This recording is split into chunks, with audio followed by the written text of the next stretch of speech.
Well, hello and welcome to my latest video. Now, you may have seen a couple of videos I've already done. One is called 200 kilometer Audax preparations, and one of which is the video about the 200 kilometer Audax itself, and you can find them both on my channel. They're just a couple of days old. And I said in that video about the ride itself that I would do a follow-up video of lessons that I learned from doing my first official 200k Audax. So let's start off with be prepared. Now, I thought prepared, and if you look at the video about the preparations, I thought I'd put quite a lot of effort and time into being prepared. But the one thing I didn't do is the second thing, which is expect the unexpected. Now, I thought, and if you look at the preparations, you'll see it's mostly actually about food. I had some tools, I had a spare tube, stuff like that. But I thought that the tubeless tyres I was using, 40mm IRC gravel tyres, would be pretty much puncture proof, and if they weren't, the sealant would do its job, and if it didn't do its job, I'd have the anchovies or the bacon strips or whatever they're called, and that would sort things out. Well, I didn't expect what happened, which was that I had 3 punctures, that I only had one tube, and I was reliant on my friends Andy and Say from the Old Portland Cycling Club to provide me with 2 tubes. And if I'd thought more about the ride I was going to do and about the possible things that can go wrong with tubeless tyres, and had prepared more fully and expected the unexpected, then when the unexpected happened, I would have expected it and I would have been ready. By the way, I meant to say at the beginning, you might think that my head looks a little bit odd. And the reason it looks a little bit odd is that my lovely daughter Rachel gave me a haircut. And when my son saw it yesterday, he could not stop laughing. And I had to say to him, "What are you laughing about?" And he said, "The haircut that Rachel has given you makes you look like it." Well, I won't say what he said I look like. So, blame Rachel, don't blame my head. So, those are the first 2 lessons that I learned from doing my Audax. The third lesson is about camaraderie.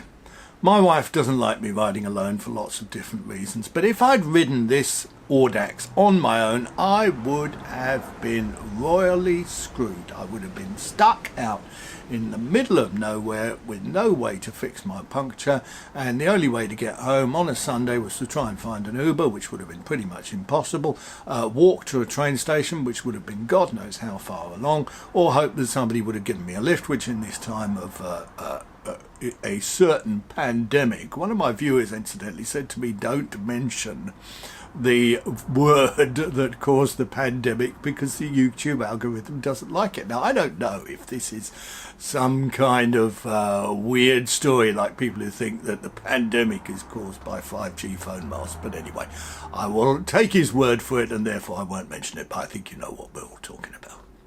Anyway, camaraderie, ride with somebody else. You need friends, you need mates, they give you support on the road, they can give you advice, they can give you guidance, they can give you a spare tube if you run out, and they're just an extra element of safety. So I know a lot of people ride on their own, they do long distance rides on their own.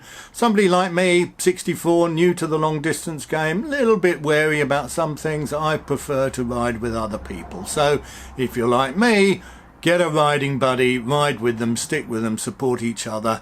You know it makes sense. Now, the clothing that I used was fine. I used Enduro Pro SL shorts, very comfortable for a 12-hour ride, or 12 hours in the saddle anyway, not all of it riding. I used the Castelli Perfetto Light, of which I've done a review previously. It is the most versatile jersey. I wasn't sure about the weather. There was a possibility of some rain, there was a possibility of some high winds. The temperature wasn't forecast to be particularly high, and the thing about the Castelli Perfetto Light is that it copes with all of those different choices or different things that could have happened. If I'd worn an ordinary jersey, I might have been a little bit cold, probably would have had to wear a gilet over it. I would rather have had the Perfetto Light, which fulfills both requirements, if you like, or all requirements. The Shimano mountain bike shoes were excellent, comfortable, still got a little bit of a sore place on my foot, but that's not really the fault of the shoes. And the mountain bike pedals, well, they came in particularly useful because I had to walk for a certain amount when I had my puncture, and if I was wearing look cleats or road SPD road SL cleats, that would have been a problem with the riding. The lights, the exposure rear light I had, that worked fine. The Lezyne front light I had, that worked fine. The pump that I had, which was a Lezyne pump, that really wasn't ideal. Now, that may be my fault. Maybe I'm just not used to, or maybe I'm just not very good at attaching it to the valve. I borrowed my friend Say's pump, and her pump was much better. So, generally, the equipment performed very well. The bike, the Fairlight Seacan, was excellent. It was comfortable. The Gilbert 2 saddle was really comfortable. It was a nice, flexible ride. I felt nice on the bike. I wasn't really particularly tired by the end of it. I mean, I was tired, but I was okay. The only problem was the tubeless tyres, which turned out to be a piece of shit. But I should do a separate video about tubeless tyres. Now, the food and drink. Well, the drink was fine. I had high five electrolyte tablets in my bottles. I had a 950, or was it 850 bottle and a 750 bottle. And we stopped and we filled up at the garages. Now, the food that I took, and if you watch my preparation video, you'll see I went into quite a lot of detail about the food, most of which I did not eat, actually. I had some wine gums while I was riding along, and a couple of fig rolls. The trouble with fig rolls is that they are dry. They are so bloody dry. They're like picking up a handful of gravel. Yes, gravel riding, and just trying to chew that. You go, blah, blah, blah, and then you have to have a slurp of water to try and make it go down. So they might give you the energy. I made two, or was it 3 peanut butter bagels. Ended up only eating, I think, 1.5 of them, brought the rest of them home. I did have 2 gels, the 2 Kendall mint cake gels. They were quite tasty. I think I had 1 saurine bar. I find that quite hard to chew as well. I had my homemade flapjacks, which were very tasty. Had a couple of those, but it's all a bit dry. That's the trouble. And when you're doing a long distance ride, trying to chew and cycle and get through this kind of dry stuff. I watched quite a lot of Katie Kookaburra's videos, and she had a recipe for a flapjack, and I thought, I know, I'll make that and I'll take it along. And I made it and I tried it, and it was absolutely revolting. And I think the reason it was, I didn't take it on the ride, by the way, I ended up chucking it all in the bin. It was a combination of oats and rice, and there was something about the rice in terms of the texture in this flapjack that really didn't do it to me. There was something deeply unpleasant. So nothing against Katie Kookaburra. I'm sure it's a very tasty vegan snack, and can you imagine making a flapjack that doesn't have butter? Well, I made a flapjack and doesn't have butter. God, was that a mistake. Anyway, sorry Katie, no offence, but your flapjacks are inedible. The rest of the food, well, we ended up stopping at 3 or 4 garages, I think, and having a fairly quick snack and then moving on again. So I ended up having 2 Boost chocolate bars. They're quite tasty. 2 packets of roast chicken crisps, which are quite tasty, but crisps are crisps. I mainly had them because of the salt, by the way. I had a bottle of Lucozade. I had a bottle of full-fat Coke, and I bought a couple of bottles of water, and then I had a Greg's sausage roll at the M2 services just before my tyre collapsed into a world of punctures. So my advice is, or the lesson learned, if you're going to do a long distance Audax, get to learn to love garages, because you may end up spending quite a lot of time sitting on the forecourt of a garage surrounded by petrol fumes, trying to down a bottle of Lucozade and some kind of food. Not the most pleasant of experiences, but if there aren't cafes and shops and other places that are open, then garages are your friend. So learn to love the garages. Pacing. Well, you don't mean to tell me that the importance of pacing on a long distance ride, I probably overdid it a little bit in the first 50 miles. I was feeling a little bit tired in the legs, but I managed to recover a bit, and by the end of the 200k ride I was fine. Now, I have done rides of longer than 200k before, not actual Audax rides. So this wasn't something that was completely new to me. I haven't done many of them, I'll be honest, but I've done a couple.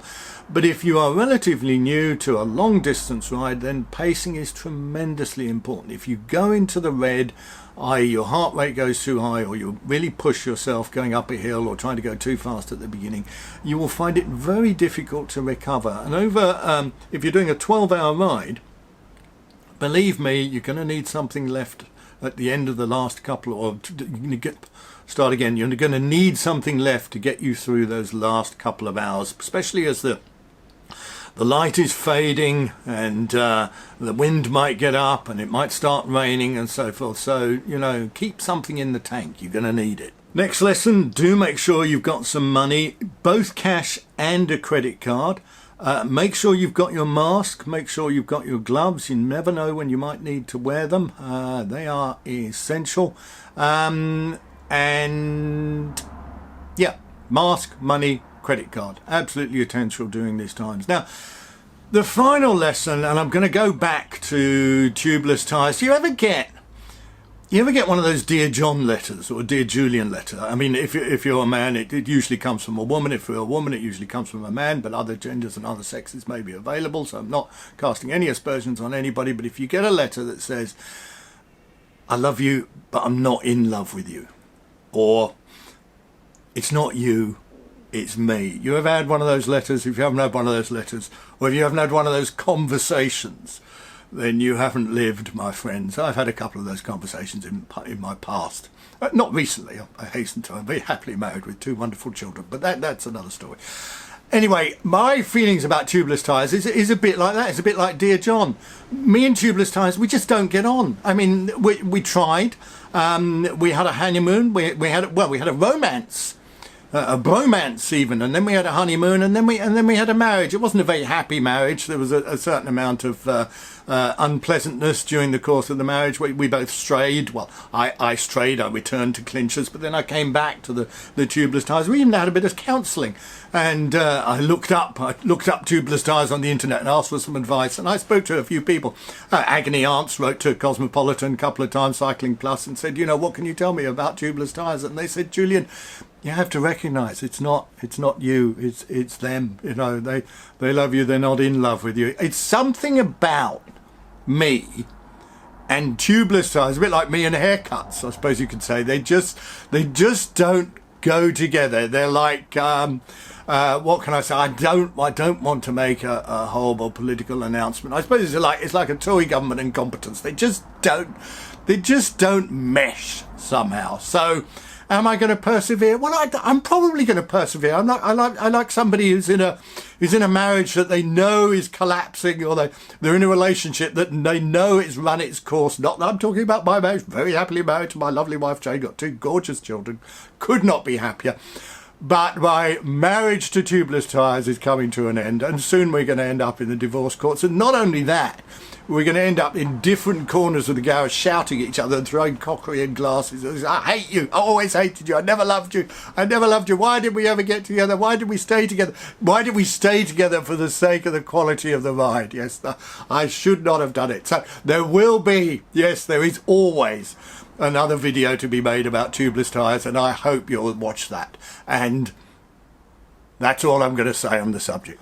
So, a few lessons for my 200k Audax, and I will be doing more long distance rides. I hope to do a 300k Audax, and I hope to learn the lessons, and I will spend more time preparing and thinking about the unexpected, and less time deciding on whether I'm going to take 2 or 3 saurine bars, or whether Katie Kookaburra's recipe for a flapjack was the right one, or whether I just didn't follow it properly. Anyway, this video has been brought to you by Love's Lost in Girona by Julian Hutchings. Now, you will not believe how long I laboured over that apostrophe. Is the title Love is Lost in Girona, or is it about loves, the plural, lost in Girona? Well, the only way you're going to find out is to buy this book in paperback from Amazon or download it for the Kindle. Girona is an absolutely wonderful place to cycle. I say it myself, this is about both Girona, it's about the places to cycle, it's about Roca Corba, it's about Els Angels, it's about riding to the coast, it's about San Hilari climb, and it's about how love, for whatever reason, and it is to do with bikes, not tubeless tyres, is lost in Girona. You can download it or you can buy it. And if you're a publisher who would like to see this book in all good and some not so good bookshops, then please contact me through the usual channels. In the meantime, wait for that video about the tubeless tyres. And thanks for watching. See you next time.